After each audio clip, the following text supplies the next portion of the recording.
Fiora versus enemy Lissandra. They show the Lissandra, and wow! That is a very quick lock-in of Poppy, and with the Alistar, support Poppy's already completely off the menu. Yeah, top or jungle are the options left for Poppy. Probably going to be top lane Poppy, which we have seen more frequently in general. Score, considering this Kindred now, or the Graves, that champion that we've seen coming into Korea after thoroughly dominating the first week of play in China. I really like the Alistar pickup from the side of the ROX Tigers. Think about KT's game plan. It's been about outscaling the top and just wave clear wars in the mid. One of the best champions to stop wave clear wars is Alistar. From level 6, can tank that turret for the full duration of the ultimate. So to break a siege, to break passive wave clearing, with all his engage options, Alistar, rightly, top of the priority for supports.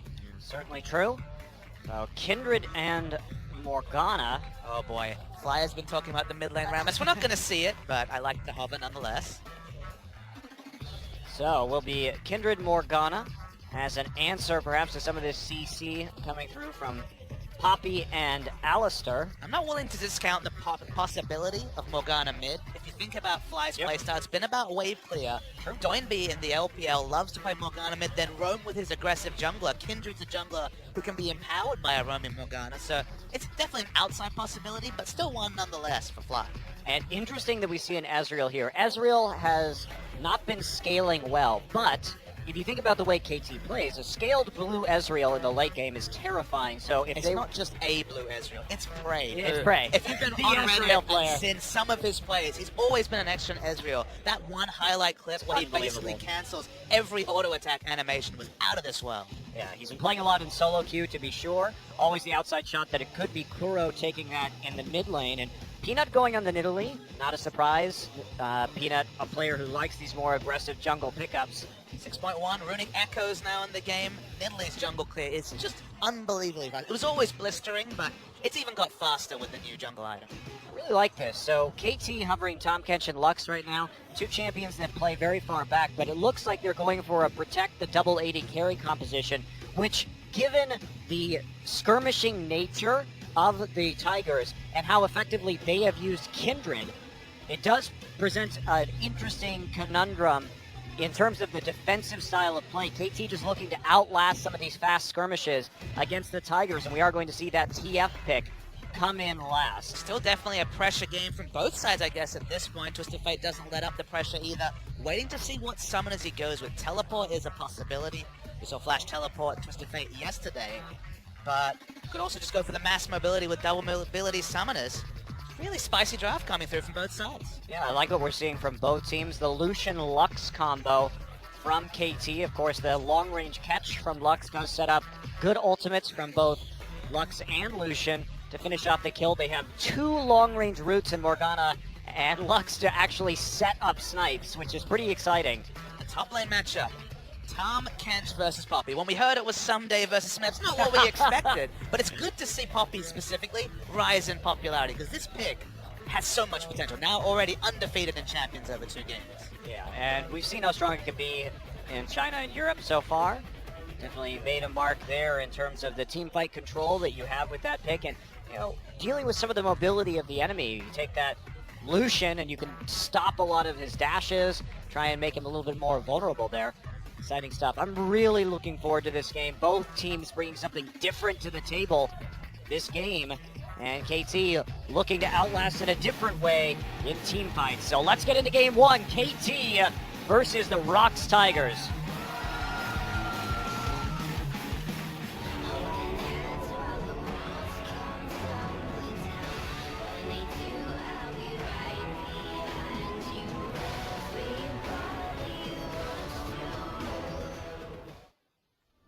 Nope, nearly got the music right that time. It'll happen someday. Wants to rule the world.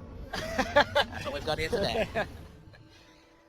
So, our first match today is a doozy, as two of the top teams this season are going head-to-head, both so far undefeated. KT taking out Spenu and Africa, and the Tigers taking out CJ. So neither team with what we would consider a top 4, top 5 opponent yet.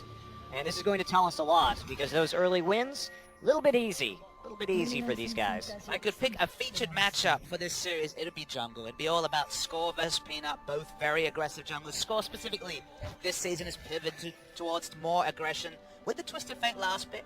Twisted Fate's always a champion that from 6 means that whenever a Peanut goes to invade, you're going to expect Twisted Fate to be so much faster at rotating between the Ghost, Flash, and Ultimate onto any sort of counter jungling onto Score, and just from a different perspective.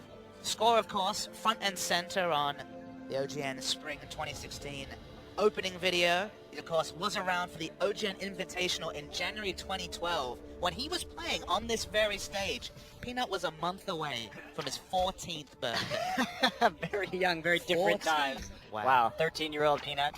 Maybe watching these games that Score was playing at the time. As an AD carry, but we'll sweep that one under the rug. It was great AD carry. He was. The immortal Score, we'll never forget. And now he gets to play jungle AD carries like Kindred. I love it. I love that we've gotten to this point in League of Legends where we can have Score playing those AD carries out of the jungle. Lane swap coming up here for KT as they send their duo to the top side. Both junglers starting on the weak side of the map. Tom Kench someday actually falling back a little bit into the lane. Not surprised to see most teams trying to lane swap onto Poppy. Poppy, of course, with her rework, does have some semblance of wave clear in her Q, but obviously very short-ranged and risky, so the evolving matchup between Poppy and Tom Kench, that's not one I'm confident on, but be exciting to track later on. But in the early game, is it Shani? Coming for the roam, gets the bind onto Kuro. Just a little bit of a trade right there. Gold card goes the other way. He was hurried. He had more time. If there wasn't that ward to spot him out, it could have been a potential kill if Fly could have moved forward just as the laning phase had developed. Yeah, level 2, maybe a bit of a stretch, considering there's no offensive summoners, but certainly could have gotten a little bit more damage down there. And in any case, Kuro forced to pop a potion early. Fly going with the cleanse, and Kuro under no pressure here. Will go ahead and take, like you said, Papa Smithy, those 2 summoners in terms of Ghost and Flash for the mobility, but no teleport, interestingly enough. Very standard lane swap play coming through, the jungle follow ending, and the 3 or 4 man pushes respectively coming on the top side, actually mirrored across the map. I guess slight advantage to Score in that he's actually picking up the marked Scuttle Crab. Nice one that works out. Yes, especially when you start on the opposite side of the jungle, then you're nice and set up there at 3 minutes. Couldn't have worked out better. The RNG is strong with Score this game. And now China too. Yeah, China too. Doing very well. Fun team to watch. I really like MLXG. He is a solid Chinese, for sure. An exciting talent. His turrets will come down. Interesting. So they actually shared the gold on that side of the map. Everyone's sticking around and not waiting for the delay here to deny some of these minions. KT ward will expire in the lane. They will give all the gold to Mr. Someday on that Tom Kench. He will waddle backwards and start to deal with some of these other minions while ROX Tiger's faster on the swap back.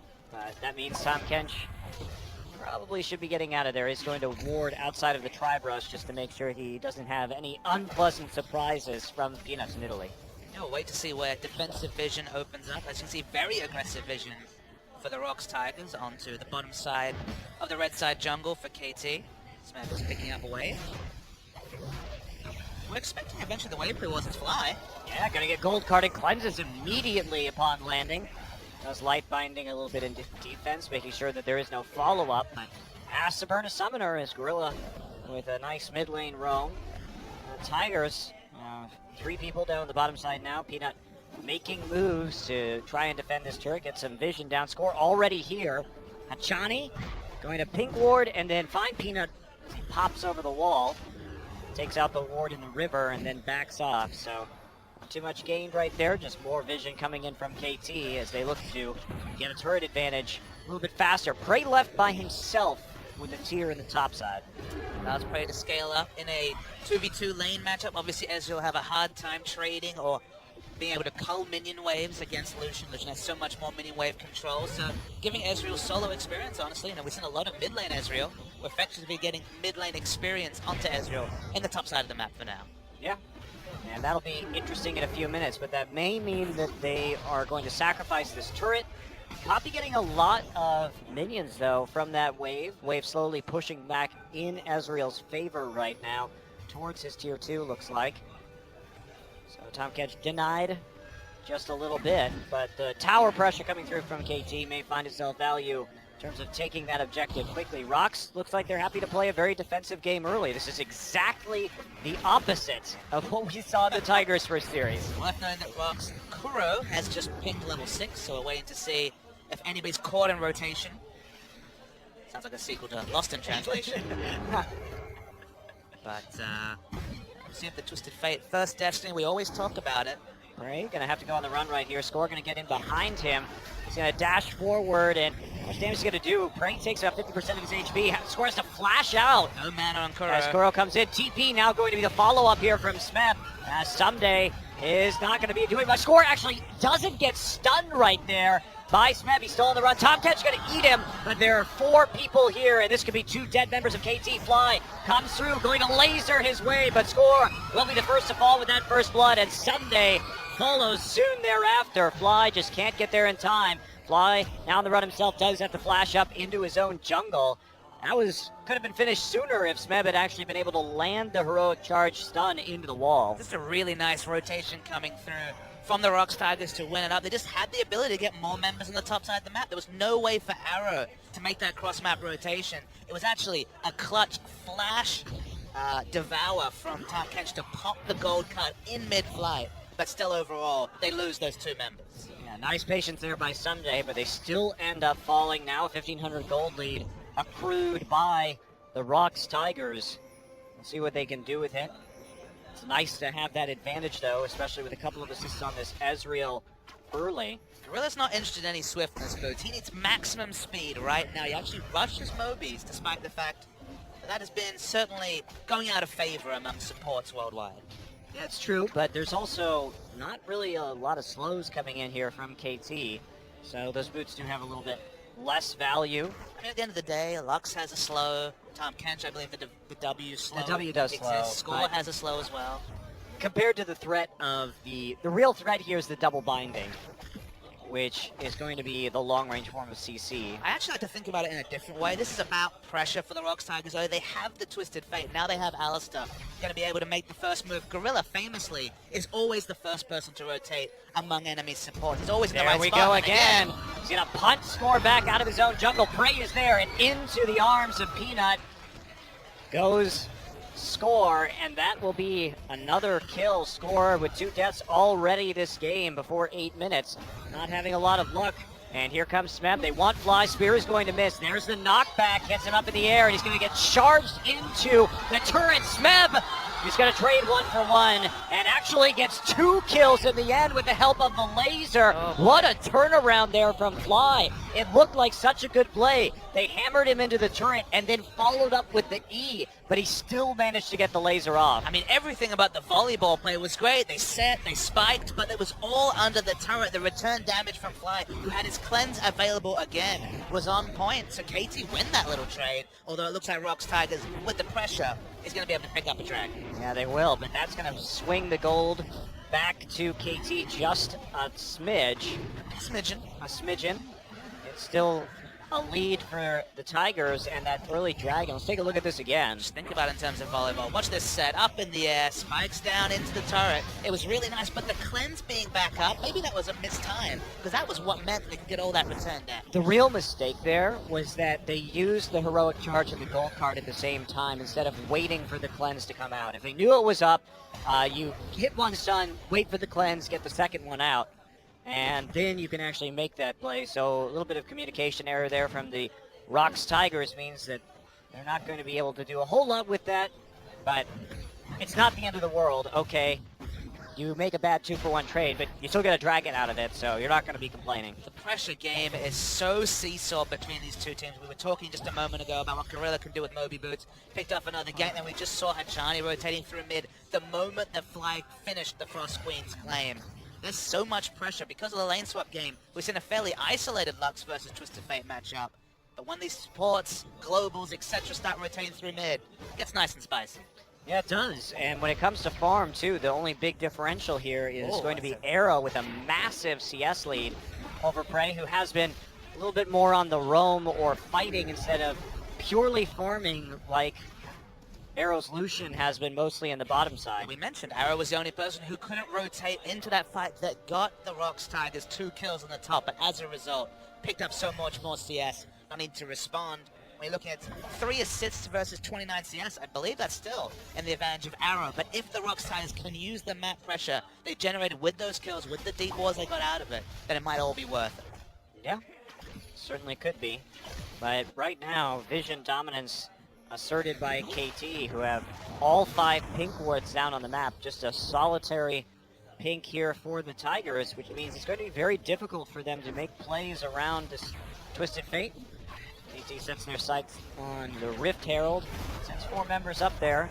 Tom Kench already on that side of the Rift, and gonna get a reset just a little bit, unfortunate. People always say it takes so long and it's so punishing to kill the Rift Herald. Not sure if it's worth it. It takes even longer in this situation. Lucian falls low, will have to back as well.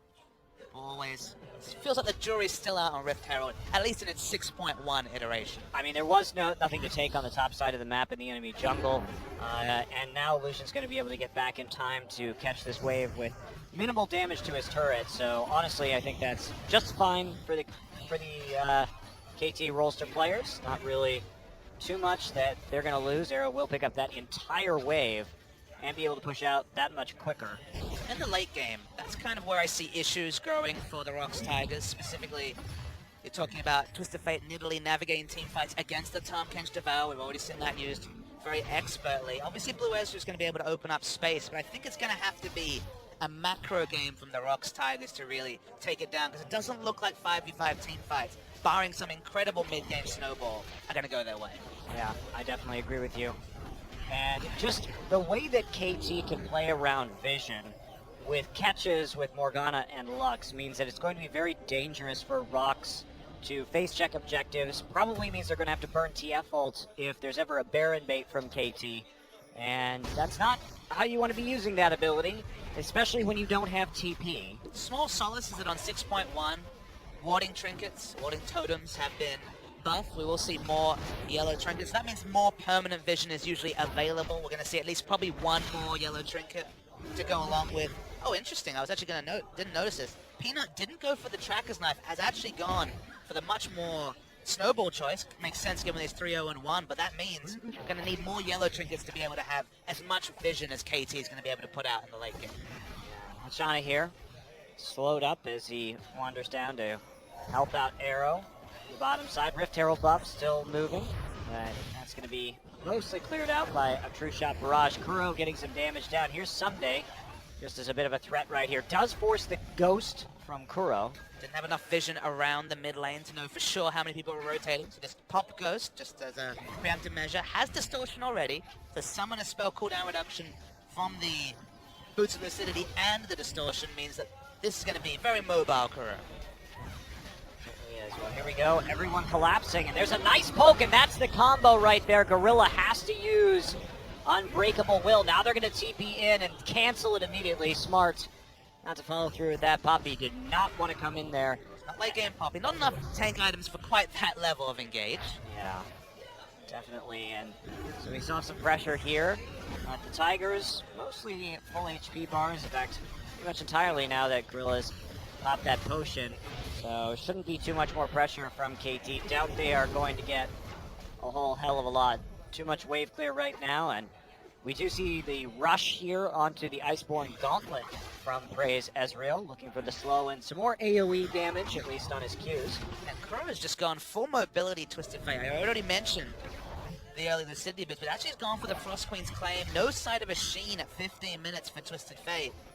Feels like the old Twin Shadows Twisted Fate days where you would just prioritize movement speed, go for Ignite, and get that second gold card, and he'll be getting those repeated gold cards. He's going to need a lot of damage assists from his teammates, because low damage Twisted Fate this early in the game. Yeah, does have the Distortion enchantment though, so can do a few more chase downs, the lower cooldown on his summoners. I mean, he's got all the chase, he's got the chase Twisted Fate build. Yeah.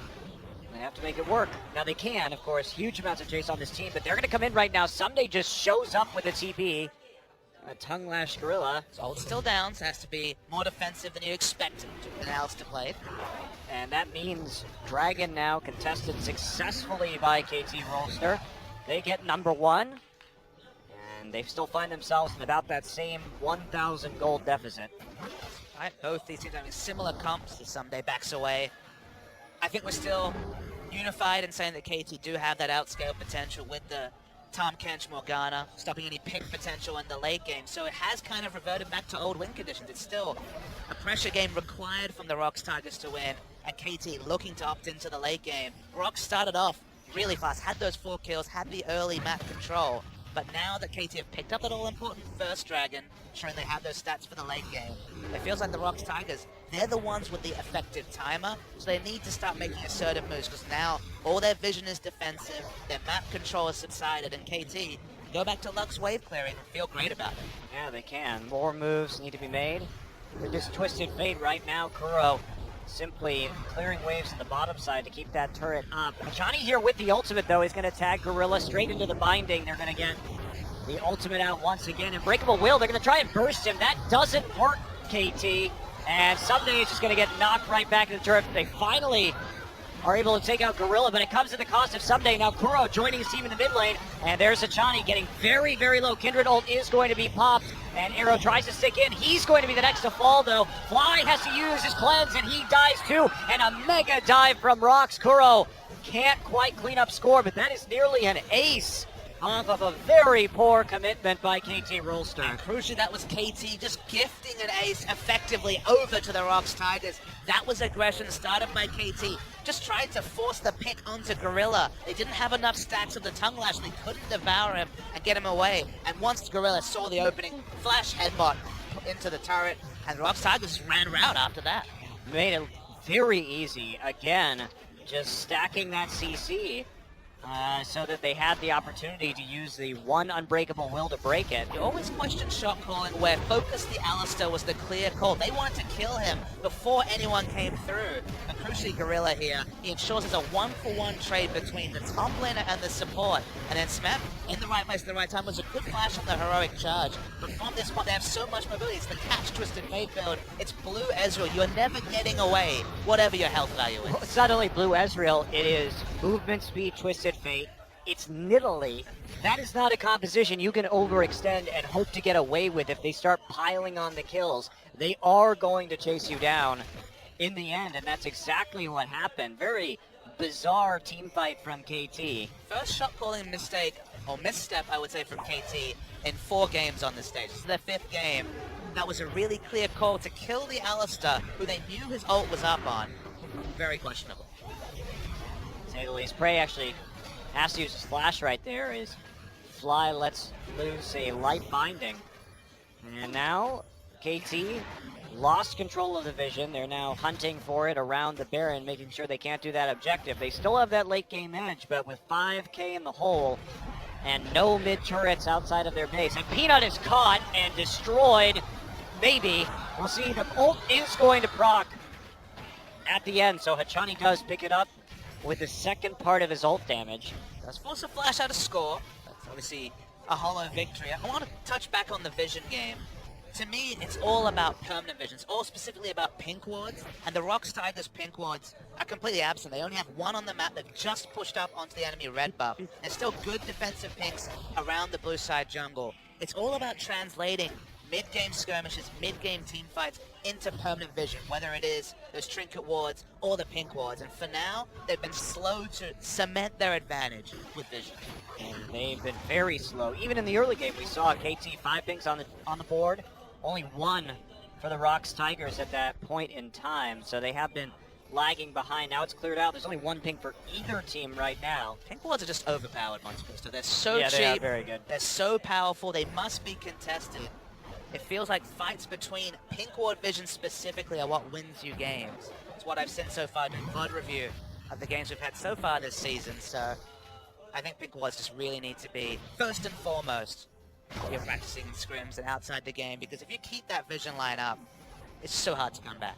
One of the things that I'm really surprised that Riot didn't change about pink wards of the vision changes is the 5-hit HP, because it sounds like a stupid thing to talk about, but you consider that that's an extra, usually for most champions, 2+ seconds that it takes to clear out a ward, and that could be an eternity in a game where 1 CC ability can catch you out. I think it's nice that there's such a big difference between, the once overpowered, now kind of inline blue trinket 1 hit to the 5 hits for pink wards. Of course, they're visible. But there should be titanic battles over them, because if you can double pink around your mid lane in the first, say, 5 to 6 minutes of the game, you're basically impervious to any sort of gank. You can overextend.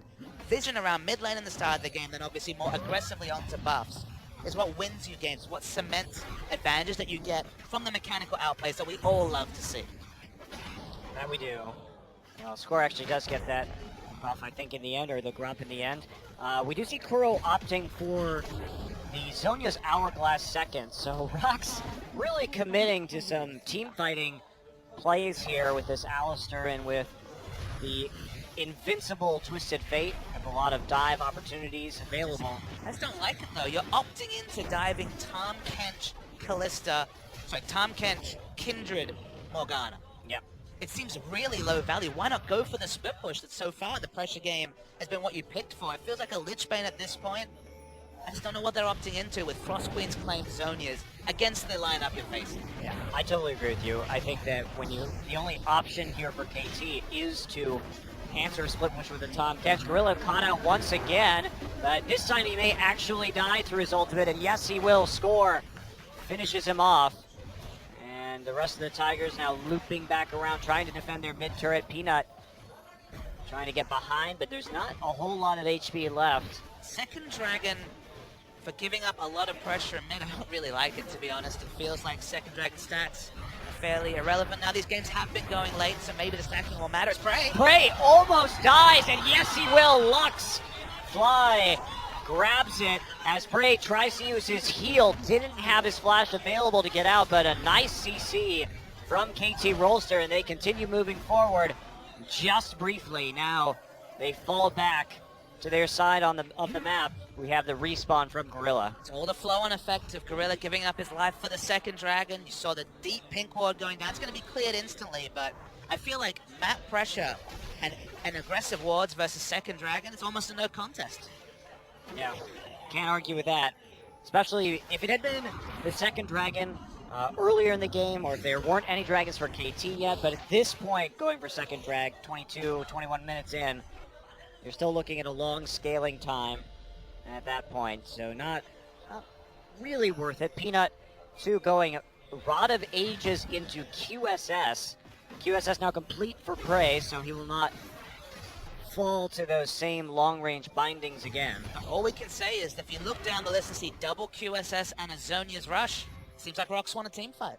Yeah, absolutely, but they're not finding those opportunities ever since they picked up the big kills. Now KT pushing this turret down. He's going to get a Poppy right next to him. Smeb wants to take out the rest of this minion wave and prevent the turret from falling, which he will easily do. The Tigers still firmly committing to controlling Baron vision right here and forcing KT to play around that.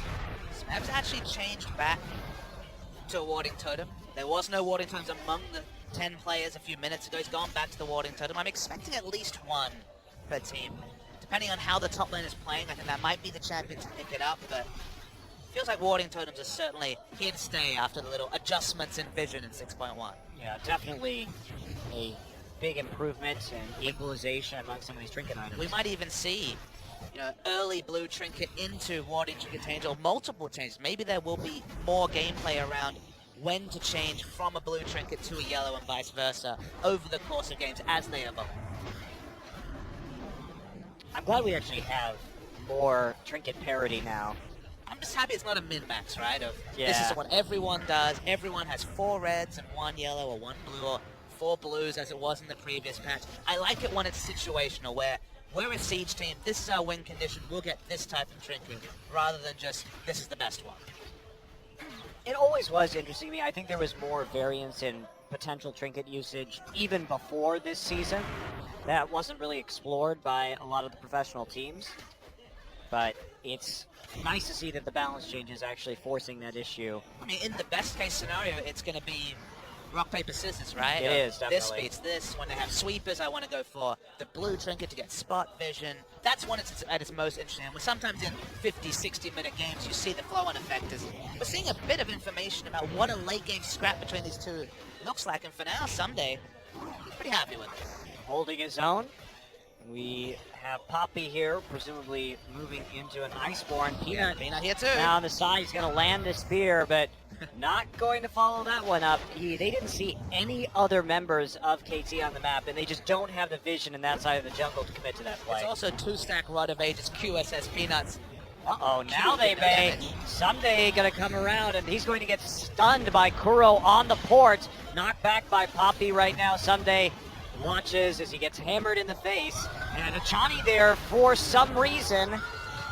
Interesting choice. Definitely not where you want to be on the map right there. Easy kill. Blast from the past, a Hachani moment. They knew he was coming because they had TF ult tracking his movements, so you're not going to surprise anybody. They know you're alone. Final spark used to clear out the wave for the most part. Culling will pick up the rest of it. They're still going to face tank this. Smeb doesn't take damage, just to be clear. Yes. At this point, especially that physical damage, not likely.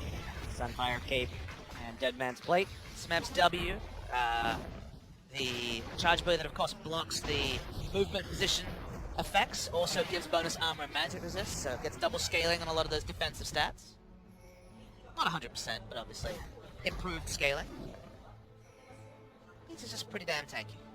Well, there's your Lich Bane, Papa Smithy. On the Kuro at long last. It's been a while, but it has been a slight seesaw here when it comes to the gold lead. Tigers now back at the 5K they earned after their last big fight win in the mid lane. KT closed it. Now back once again to a bit of a deficit. Both teams have made some missteps. Not trademark of their early games, but of course we're so early into the season. The question just becomes that when you've already opted into QSS as this Nidalee, does the siege game from the ROX Tigers against very strong wave clear from KT mean that they'll ever actually be able to pick up these turrets? They obviously want to break the base, and it just looks like, given some of their more defensive itemization, it's going to be tough for them to actually push forward a game-winning advantage. Alright, Sunday and Smeb still scrapping on the bottom side. OTB's up and available, so each team not really willing to commit to much right here. Twin Shadows follows in. Someday, like he's just slowly taking damage and spitting Smeb around. Kuro now finding a use for his Lich Bane as he split pushes in top. Everyone else from the Tigers moving over to take another tier 2. It is now 6 turrets, all turrets outside the base destroyed for ROX. Meanwhile, KT is still sitting at 2. If they can take out the rest of their towers, they will be pretty much even in gold, but this is a Baron attempt here. And double pink wards around this area. KT aren't responding. It's down to 5,000 health already. Yeah, they're just going to get it right here. Uncontested. KT late to this fight. They're going to come in, but nothing really going to happen. Score. Base check Smeb, and here we go. Kuro just going to show up with a gold card, and he's going to get saved by Someday. Someday slammed into the wall now by Poppy. Gorilla low. He's going to engage with his ultimate fly, also falling quite behind, and there's another kill coming in. Hachani taken out. Support for support this far in the fight. Arrow trying to kite out Smeb. KT Fly still alive, and now in the end they trade just 1 for 1. Somehow we see Score get out of that. Kuro really low on mana, had to stop with the CC, but this is immense turret damage already. Get this inhibit if they want to force, but no, with the respawns, they back away. I mean, Final Spark still available. Not going to want to stick around while Lux can get a big ult on you. Kuro low on the mana, so they are just going to change over to that dragon, continue stacking up. 3 now will be secured. And late Final Spark. We should return to the jungle matchup that I featured in the early game. You have to feel it. The one game we've seen where Score has fallen behind, it kind of reminds me of last season where Peekaboo didn't successfully get his roams off, or the Peekaboo Score synergy and aggressive players and map domination fell apart. So did KT. This season, it's been all about Score just as a solo, and he's fallen behind, and Chani's got caught a bit. And KT's map control has gone from one of their strong suits, and that's allowed them to play these game-delaying wave-clear matches. now that Peanuts had the ascendancy in the 1v1 jungle matchup, KT, Vision game specifically, kind of fallen apart. I don't know. I think KT definitely has been defensively warding well throughout this entire series. When it gets into the river, yes, they made mistakes around that Baron, but for the most part, they've had more wards, more pink wards, everything out on the map, and they've mostly seen everything that the Tigers are doing. But sometimes doesn't help with Twisted Fate in the game and how much that champion can do to catch people off guard. Just punishes rotations of any kind from the enemy. If they're just off by a moment, if the vision is slightly in the advantage of the enemy. Twisted Fate, global ultimates, being able to respond almost instantly. It's always been something that's been really difficult to play around for even the best team. So Baron buff charging down mid lane once again with the Tigers. They're trying to set up a split push right now, Poppy, but it's going to be really hard to actually finish off this inhib in the allotted time unless they totally commit to it. KT is still going to be very powerful. We haven't really seen that big 5v5 yet from KT where they can fully utilize all of their abilities to save their carries. And there we go. Prey just going to work right through it. The Lichbane and the Iceborne Gauntlet doing work. Back away, they got successfully the objective. Smeb pushing with fairly impunity. Is eaten though. And they spit back out, but Smeb just going to respond with a heroic charge right back to his allies. He heroically retreats. Yeah, that's where that name falls apart a little bit.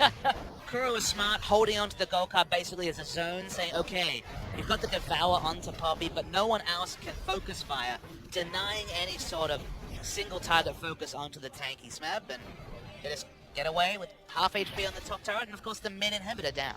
Yeah, so win right there before the Baron falls. Strategic withdrawal there from the ROX Tiger. I believe it's called a tactical retreat. Tactical retreat. Alright, so Sunday now, perfectly capable of taking up some of these members. Smeb now spit back out. Here comes Gorilla with a big engage. Kuro going to be following up. Gold card is going to move through the enemy team. Arrow trying to kite this out. Big ult from Fly, but it's just not going to do enough damage. They're working on Sunday right now. He's got a lot of Gray health. Arrow starting to turn this fight around. Fly right behind him. Here comes the charge of Arrow. There's the Spooky Ghost going to get the slow. Bray has to pop over the wall with the Arcane Shift. But when the dust settles, 3 for 1 and maybe more. Arrow is here. Prey has to use his heal to escape. Ardent Blaze not going to find a target, and Prey will just barely escape this fight. Arrow showing the power of all that protection he has with this composition, managing to make the play, score the only one to die from KT. You can see during this fight, they get a really nice pick on the score. He's completely deleted. But watch Arrow in the back line. KT have so much defensive shielding that means that Arrow free hits this whole fight. No one goes anywhere near him. And a free farmed Lucian just deals with everyone else. There isn't the follow-up CC, and there is the protection of the likes of the Black Shield and the Devour. That means if Arrow can free hit, he is empowered to do so much more damage than Prey. Well, ROX also, when it comes to their engage, once that Pulve combo is down, there's no other threat. Heroic charge and Pulve down, they have and literally the engage nothing else. Too, because when Kuro came in, comes in with the gold card, Pulve is down, Smeb is nowhere close to him, so Arrow is perfectly free to walk up right there and deal as much auto damage as possible. So great timing from Arrow, knowing when he can go into that engagement. A little bit more luxury in terms of how he team fights now that his QSS is available. He's got the damage triumvirate of this season and the QSS, 40% CDR, and a lot of right-click auto-attack damage. Probably going to be a Last Whisper item coming out from the last. Of course, Last Whisper saw, I believe, a slight buff in this patch in terms of percentage armor penetration. I might be misspeaking on that, but I believe it was about 5% buff. All to matters. Bonus armor, though, still. So. Still to bonus armor, of course, but a lot of bonus armor on the side of Smeb in particular. All right, Smeb back, leading the charge right here. Throws a buckler at Arrow's face. Shield bash. Throwing shields at people, not fun. Doesn't quite frequently. The push is still on. Smeb's trying to buy space. They just want this inhibitor. Ray doing a really good job, and he's going to miss the true shot barrage. Smeb now finds score, smashes him into the wall, and Peanut has to use his QSS to get out of the bind. Now Smep is going to be falling a little bit low. Meanwhile, Someday is soloing Kuro and not going to get the kill as both summoners burn from the Twisted Fate. They want to burn this inhibitor and run, but they are low, and Kuro is in a bad position. Can KT save this? Just a couple more hits left, but both teams very poke heavy around this objective. Is Tom Kench gonna come through with the Abyssal Voyage. Peanut has to flash now, and here's Gorilla. He is a tasty target for Someday, who is black shielded. And here we go, Gorilla. They're just waiting on that ultimate to end, and they burn him down one more time. KT making a strong defense score, not enough to finish him off with a true shot. Barrage lives with about 200 health. But crucially, Someday was able to outdeal Kuro in a spare lane. Even though Kuro had both summoners available, only just was able to get away. And now ROX turns onto the Baron. Yeah, they are. Here we go. Going to go for another Baron this game. Top catch nearly there, but no one else from KT. Free Baron again for the Tigers. KT just doing a very poor job of sensing when ROX can actually go for that objective. Meanwhile, KT may be able to get a dragon out of this and halt the stacking of the Tigers. Hollow victory, but one you'll take. The second buff, as you mentioned, is no big boon, but denying the 5-stack and potentially 50 minutes into this game. Burst down quickly. Both these teams have so much mobility, both offensively and defensively, that these team fights can turn on a split call. Both these teams instantly disengage and re-engage, depending on how the sideways were going, and Kuro being completely outmatched is what forced ROX to have to retreat.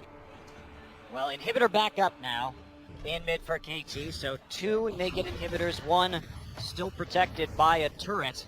Should just be categorically better reenactment of what we just saw, though, as the Baron buff means there should be happier times in both the top and bot lane push for ROX. Yeah, but apparently Someday is capable of dueling Kuro down here, and he has started to take attack speed, reflex bow now, in addition to his Thorn Mail, so... The recurve both going to maybe a Wit's End, maybe a Blade the Ruin King. Interesting. Yeah, one would think Wit's End here, but we'll see. Blade would definitely not be a bad item. I like the choice of the offensive item to shut down some of this split push. Kuro now on the run into the mid lane. Smep trying to take down this mid lane turret. Bray still poking with that Iceborne Gauntlet, and they are going to get this top inhibitor, and they're going to get mid at the same time. Kuro managed to get their first big minion wave, so now KT down 2 inhibs. We saw a comeback from this yesterday by Samsung. They managed to turtle long enough against Longju. Worth knowing that they, of course, had the Dragon Ascendancy. They were always stacking towards a 5th. In this case, KT are behind the Dragon stack. Very true, but they also still have the better team composition when it comes to some of these team fights and have been repulsing ROX with some efficiency. And Smep's going to knock this Tom Catch out and make sure his team gets the turret. Baron buff still up. Arrow about 50% HP and still trying to deal some damage to Smeb. True shot barrage once again swings wide. So hard to get onto Prey. Alistair trying on headbutt duty. Some days, regular damage. That's a big laser across 2 members. Good job on the binding, but is it going to be enough? Ajani now low is going to stop Prey in his tracks for the moment. Someday still trying to face tank most of this poke. He's going to get Smeb, spit back out, but there's the heroic charge, and they're going to get the kill onto Tom Catch. Gorilla still at his ultimate up to provide the front line as his back line collapses onto Someday. Really good use of the CC. It meant the gray health couldn't be popped. Tom Kench dies. And here we go. TP now into the mid lane. Is going to keep that up. Smeb immediately rooted. Gorilla comes in, he's got no mana for any more abilities, and that's going to be a snipe on him, no ultimate, so they take down the support, but this last turret falling very low, lots of super minions in the base, Score going to get hammered into the turret, flashes away, now we have the on the base, and that's going to be it.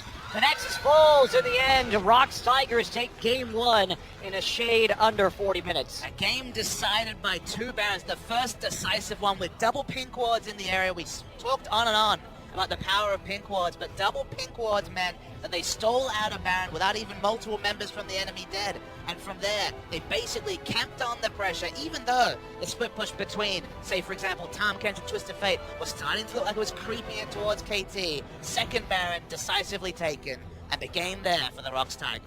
Absolutely, and KT looked like they were controlling it. They didn't fall too far behind, but that disastrous attempt onto Gorilla in the mid lane certainly caused them to fall at such a deficit that they were forced to sort of lose 2 Barons due to lack of mid lane pressure from losing both Tier 1 and Tier 2 turrets.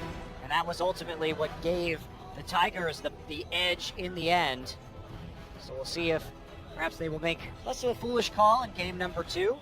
But I like what we saw from the Tigers. More scaling that game, less of a early game blitz, and more about methodical poking and objective control. Controlled pressure rather than just raw aggression, and played to a treat. So we'll see who gets the MVP from game number 1. Remember, this is a best of 3, so we have more awesome action between these two teams in just a few minutes. Nofe in the booth right now with his team. And interesting adaptation. See how KT changes their draft in the next game. Fiora, not even picked. Bit of a surprise, not banned either. Will that change in game number 2? We'll find out in just a few.